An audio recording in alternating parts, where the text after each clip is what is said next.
सर्वभौमाओ सिद्ध चक्र महामंडल विधान की आराधना, सिद्धों का शिलान्यास और अपने अंदर बैठे उस सिद्ध परमात्मा की उपासना। चातुर्मास के पहले हम ये सिद्ध चक्र विधान इसलिए करना प्रारंभ करते हैं कि मुझे मेरा लक्ष्य निर्धारित हो जाए। जिस व्यक्ति के पास लक्ष्य होता है उसको मंजिल पाना आसान होता है, और जिसका कोई लक्ष्य ही नहीं है, उसे यही नहीं पता जाना कहाँ है, तो सुबह से शाम कोलू के बैल की तरह घूमता रहता है, लेकिन पता चला जहां था वहीं खड़ा है। आप विचार करके रखना, कोलू का बैल को अगर सुबह बांध दिया जाए कोलू में और वो घूमता रहता है, घूमता रहता है, घूमता रहता है, और उसकी आंखों में पट्टी भी बांध दी जाती है, क्योंकि उससे नहीं पता चले कि तुम कहीं नहीं जा रहे हो, यहीं घूम रहे हो। तो वो सुबह से लेकर शाम को वहीं आंख खोली जाती है तो पता चलता है कि वो वहीं खड़ा है। आप विचार करना, कभी कभी ऐसी दुर्घटनाएं हम लोगों के साथ भी हो जाती हैं। हम लोगों के मतलब आप लोगों के साथ। एक बड़ा होशियार आदमी था, ट्रेन में सफर करने के लिए गया। ट्रेन में इतनी भीड़ थी, पैर रखने को जगह नहीं।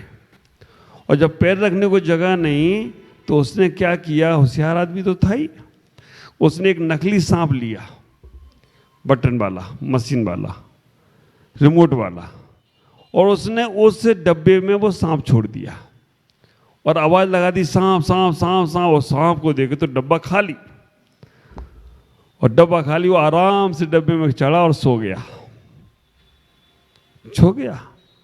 सुबह जब उठा उसने पूछा कौन सा स्टेशन है?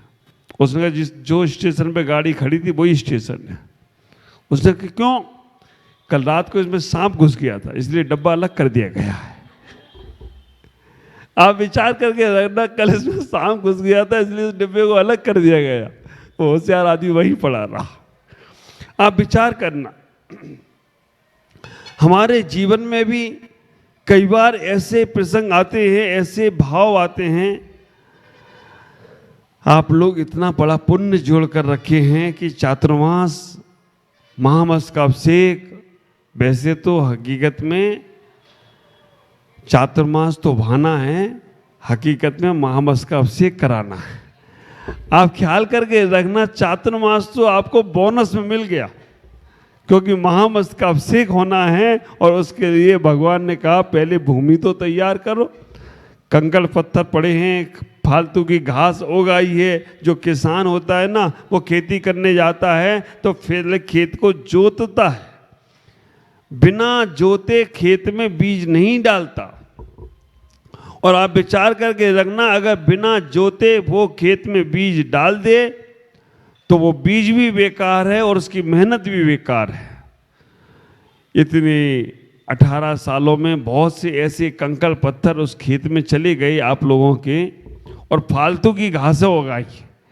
उनको जब तक हम जोतेंगे नहीं तब तक ये सारे बीजारोपण चातुर्मास के व्यर्थ चले जाएंगे। तो आप विचार करके रखना, अपने जीवन में इतना ही सोचने का प्रयास करना कि हमें अपना लक्ष्य निर्धारित करना है। बिना लक्ष्य का आदमी और बिना पतवार की नाव हमेशा भटकती है। नदी में नाव पड़ी हो और उस नाव में नाविक नहीं हो, और नाविक भी हो लेकिन पतवार नहीं हो, तो वो नाव कभी मंजिल पे नहीं पहुंचती। इसलिए उस नाविक को और उस पतवार की बहुत ज़रूरत है।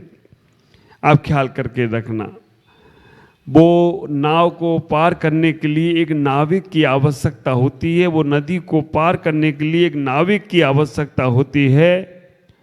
और आप विचार करके रखना, इस संसार रूपी सागर को पार करने के लिए गुरु की आवश्यकता होती है, क्योंकि संसार बहुत बड़ा है और संसार को, सागर को पार करना है तो एक गुरु रूपी नाविक की आवश्यकता होती है। अगर तुम्हारे जीवन में गुरु रूपी नाविक है तो संसार से, सागर से पार करा देगा। और विचार करके रखना, बहुत से गुरु तो वो होते हैं जो तुम्हें पार कराने की बात करते हैं, लेकिन मेरे गुरुदेव आचार्य भगवान पुष्पदंत सागर जी महाराज वो सागर से पार कराने के लिए नाविक नहीं बनते हैं, वो कहते हैं मैं तुमको ही नाविक बना दूंगा। वो सागर से पार करने के लिए अपना सहारा नहीं देते हैं, वो कहते तुम ही नाविक बनकर सागर से पार हो जाओ। तो कोई आश्चर्य की बात नहीं है, वो अपने शिष्यों को केवल शिष्य नहीं बनाते, गुरु बना देते हैं। और आप विचार करके रखना, शिष्यों को जब वो गुरु बना देते हैं तो वो शिष्य खुद भी पार होते हैं और दूसरों को भी पार लगा दें, तो कोई आश्चर्य की बात नहीं है। इतना ही विचार करके रखना। पारस मणि, हाँ पारस का नाम लो तो पारस का नाम याद रहता है। पारस मणि को विचार करके रखना, लोहे को छुपता है पारस मणि तो लोहा सोना हो जाता है। लेकिन मेरे गुरुदेव कहते हैं कि पारस मणि लोहे को स्पर्श करेगा तो वो सोना होगा, पर मेरे गुरुदेव कहते हैं कि हम तुम जैसे लोहे को छूकर सोना नहीं बनाना चाहते, तुम्हें खुद पारसमणि बनाना चाहते हैं। तुम पारसमणि बन गए तो जिसको तुम छुओगे वो भी सोना हो जाए, तो कोई आश्चर्य की बात नहीं है। ख्याल करना, जैन धर्म एक वो धर्म है जो केवल भगवान तक की यात्रा नहीं कराता है। जैन धर्म वो धर्म है कि केवल गुरु तक की यात्रा नहीं कराता है। जैन धर्म वो धर्म है कि जो तुम्हें केवल शास्त्र तक की यात्रा नहीं कराता है। अन्य धर्मों में कहा जाता है संत शरणम गच्छामि, अन्य धर्मों में कहा जाता है बुद्धम शरणम गच्छामि। अन्य धर्मों में कहा जाता है कि संत की शरण में चले जाओ, बुद्ध की शरण में चले जाओ, भगवान की शरण में चले जाओ। लेकिन हमारा जैन धर्म कहता अरहंते शरणम पब्बजामि, अरहंत की शरण को प्राप्त हो जाओ। साहु शरणम पब्बजामि, साधु की शरण को प्राप्त हो जाओ। प्राप्त हो जाने का मतलब है खुद तुम अरहंत बन जाओ, खुद तुम साधु बन जाओ। जब तक उनकी शरण में जाते रहोगे, जब तक उनके पास जाना आना रखोगे, तब तक तुम्हारी यात्रा अधूरी यात्रा है। और जब तुम उनके जैसे बन गए तो समझना अब तुम्हारी यात्रा पूरी होने वाली है। एक बात का हमेशा ख्याल रखना, हम सबका लक्ष्य, हम सब लोगों का लक्ष्य एक ही होना चाहिए। और मुझे खुशी होती है कि जब हमारी पुरानी टीम 2007 में जब यहाँ आया था, तब चंद कीर्ति भी वही थे, सुरेश जी भी वही थे, सभी जितने लोग दिख रहे हैं, चाहे शीतल हो, चाहे जिनेश हो, चाहे मंजुनाथ हो, पपन्ना हो, पदम हो, ये कितने भी हों, आप विचार करना, ये दिलीप अब तो यही पापा का दर्जा संभाल रहा है। आप ख्याल करो, वीरेन जी भी लग गई, हिंदी नहीं आती है फिर भी लगे हुए हैं। ये टीम पूरी वही है। सुबोध भाई आप भी बहुत ऊपर उठ गए उस वक्त से। हम जब पहली बार चातुर्मास करे थे तब ये सारे के सारे और युवाओं में रहते थे, और अभी समाज के युवा लोग टीम हो गई हो तो कोई आश्चर्य की बात नहीं है। मैं इतना ही कहना चाहता हूँ, आपकी यात्रा वहाँ से यहाँ तक की आ गई है।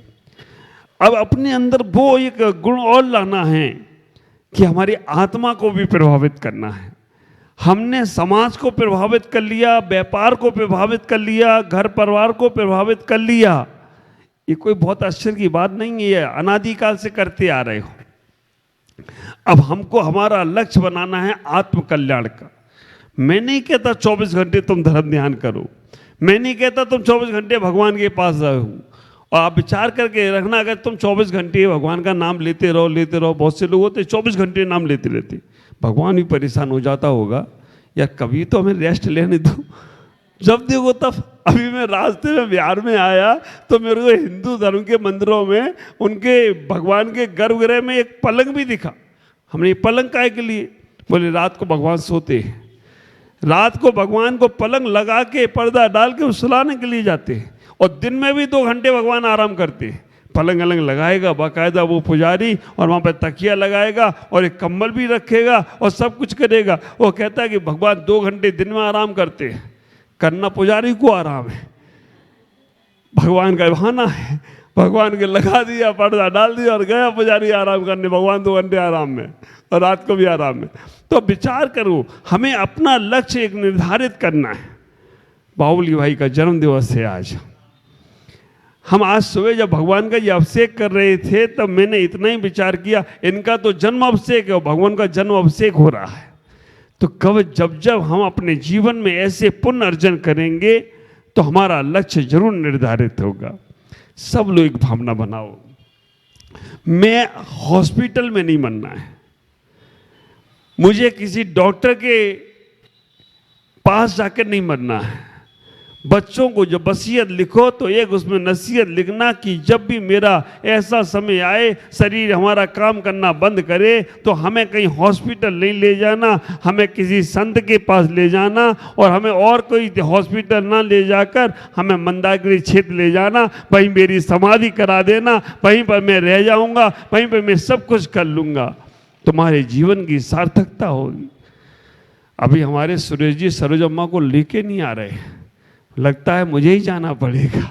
ख्याल करके रखो, सरोज अम्मा हमारी इतनी अभी तो ऐसी उम्र भी उनकी ज़्यादा हो गई है, कम से कम ये बेटे अगर चाहें और माँ की इच्छा हो जाए तो उनका भी कल्याण हो सकता है। आप विचार करके रखना, ये पीछे लेकर वो जाएंगे ना तो उनका जीवन नहीं, ये परिवार में हमेशा कहा जाएगा कि देखो इनकी माँ ने दीक्षा लेकर समाधि मरण किया, दीक्षा लेकर संभालेंगे हम, अभी तक तुमने संभाला अब हम संभालेंगे, हमारी माता जी लोग संभालेंगे।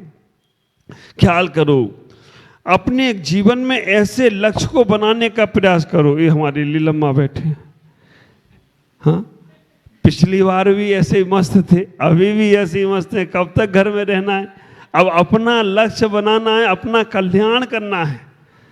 हमें इतना ही सोचना है कि जितने ये सब सफ़ेद बाल वाली हैं, कम से कम अब तो विचार लाओ, अब हम भी सफ़ेद बाल वाले हो गए, तो कम से कम इतना तो सोचो कि अब हमें अपने जीवन का लक्ष्य बनाना है। कब तक घर में रहेंगे? और एक बात सबसे बड़ी बात है, जो घर में रहकर रहता है ना, आखिरी समय तक भोजन के भी ऐसे लाले पड़ने लगते हैं। बहू भी सोचती है कब जाए, घर वाले भी सोचते कब जाए, कब तक खिलाते रहेंगे, कब तक पिलाते रहेंगे, कब तक इनकी सेवा। और जैसे ही तुम सन्यासी बन गए, सेवा करने के लिए लोग आतुर हो जाएंगे, तुम्हारे पीछे सेवा करेगी।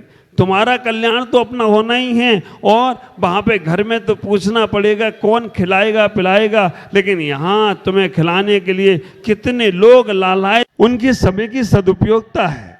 साधना में जो समय बचता है वो तुम्हें देने का प्रयास करते हैं। आप लोग अपना लक्ष्य निर्धारित करो। ख्याल करके रखना, जे पुस्तक में एक पेज इंडेक्स का सबसे महत्वपूर्ण पेज है। सबसे महत्वपूर्ण पेज कौन सा होता है? इंडेक्स। अगर वो पेज है तो पुस्तक में कहाँ पर कौन सी पूजा लिखी है, कहाँ पर कौन सा अर्घ लिखा है, कहाँ पर निर्वाण कांड लिखा है, कहाँ पर विसर्जन लिखा है, खोजने में समय नहीं लगता है। और वो पहला अगर पेज नहीं हो तो तुम पलटते रहो, पन्ने पलटते रहो, मालूम पड़ा वो पन्ने के साथ वो पन्ना चला गया जो तुम ढूंढ रहे थे, फिर ढूंढते रहो। तो आप विचार करके रखना, सरदा बहन तैयारी रखो, जब भी कभी मौका मिल जाए तो हमें चूकना नहीं है। इतना ही विचार करके रखना कि एक पेज तैयार करो, अपना पेज अपना खुद तैयार करो। हमें इतने साल तक ये करना है, इतने साल तक ये करना है, इतने साल तक ये करना है, फिर हमें अपने लिए जीने का प्रयास करना है। धीमे धीमे अपने व्यापार को, बिजनेस को, परिवार को धीमे धीमे से अपने को घटाने का प्रयास करो। जैसे जैसे तुम्हारा लक्ष्य बनता जाएगा वैसे वैसे तुम्हारा मार्ग प्रशस्त होता जाएगा। ख्याल करो, मैं अक्सर ये बात कहता हूँ हर प्रवचन में, अपने जीवन को गणित से जोड़ो, मैथमेटिक्स से जोड़ो। 25 साल तक की उम्र प्लस की उम्र है, जोड़ो। 25 से 50 का जीवन इंटू करो, गुणा करो, डबल करो 50 तक। 50 से 75 तक माइनस करो। क्या क्या घटा सकते हो हटाओ। खाना पीना भी कम हो जाता है, चलना फिरना भी कम हो जाता है, बोलना चालना भी कम हो जाता है, देखना दाखना भी कम हो जाता है। पर हम लोग इतने होशियार हैं, 50 से आंखें कमज़ोर होने लगे तो चश्मा लगा लेते हैं, और कुछ कुछ तो लेंस लगा लेते हैं। खाना कम हो जाए तो हाजमोला की गोली खाते हैं, दांत टूट जाए तो नई बत्ती सी लगा लेते हैं, कान से कम सुनाई दे जाए तो कान में एक मशीन लगा लेते हैं, चलना फिरना कम हो जाए तो छड़ी लेके चलने लग जाते हैं। हम लोग इतने होशियार हैं कि हम लोग सोचते हैं कि आखिरी समय तक सब होने रहना चाहिए। प्रकृति भी कहती है बेटा होशियारी मेरे साथ नहीं चलेगी। 50 से 75 तक माइनस करो और 70-75 के हो जाओ तो फिर भाग दो कि तुमने अभी तक क्या कमाया। बच्चों के साथ रहे तो बच्चे तुम्हारा आदर सम्मान देते हैं कि नहीं। अगर तुमने व्यापार किया तो व्यापार में इतना कमा लिया कि अब तुम ना कमाओ तो भी काम चलेगा कि नहीं। अगर तुम समाज में हो तो समाज में इज्जत और सम्मान मिला कि नहीं। आप विचार करके रखना, प्लस इंटू माइनस डिवाइड, ये 4 को अपने जीवन में घटाओ। 25 वाले तो यहां दिख नहीं रहे हैं कोई, 25 से 50 वाले हैं तो गुणा करो, जितना तुमने बढ़ाया और डबल करो। 1 के 2 शादी हो गई, 2 के 4, 4 से 8 में मत जाओ। वैसे अब जाने की जरूरत है क्योंकि अभी हमारी जैन समाज की संख्या कम हो रही है। 4 हो गए हो तो 8 होने का प्रयास करो। अपने जीवन का लक्ष्य बनाओ। सबके लिए तुम जिए हो, इस चातुर्मास में अपने लिए जीना। मेरी इच्छा है कि आप प्रवचन में जैसे लाभ ले रहे हो ऐसे ही दोपहर का समय निकालकर स्वाध्याय का लाभ लो।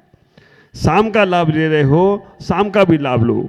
चातुर्मास में अपने को सीखने के लिए, जागने के लिए प्रयास करना है। हम रोज 5 मिनट 10 मिनट ध्यान करना सीखें। मैं प्रत्येक दिन कुछ ना कुछ नया आपको बताने का प्रयास कर रहा हूं, इसलिए कहीं भी आपका मन टिके। कल मैंने कहा था कि इस सागर का जल अपनी बगिया में डालो, तो बगिया में डालने के बाद चंपा चमेली पुष्प ऐसे खिलाना जो दूसरों को भी सुगंधित करे और तुम्हें भी सुगंधित करें। आज मैंने इतना ही कहा कि तुम इस चातुर्मास में, और जो लोग भी मेरी बात जिनवाणी के माध्यम से, आदिनाथ चैनल के माध्यम से सुन रहे हैं, वो भी अपने यहाँ, उनके यहाँ चातुर्मास चल रहा है और वहाँ पर भी जाकर वो उन गुरुओं की सेवा भक्ति करें और अपने जीवन को व्यवस्थित करें। 4 महीने में अपने जीवन का लक्ष्य बनाएं, ध्यान करें, मेडिटेशन करें, स्वाध्याय करें, बाहर की वस्तुओं का त्याग करें। इससे ही आपका जीवन मंगलमय होगा। आज इतना ही। ओम नमः। जय गुरुदेव।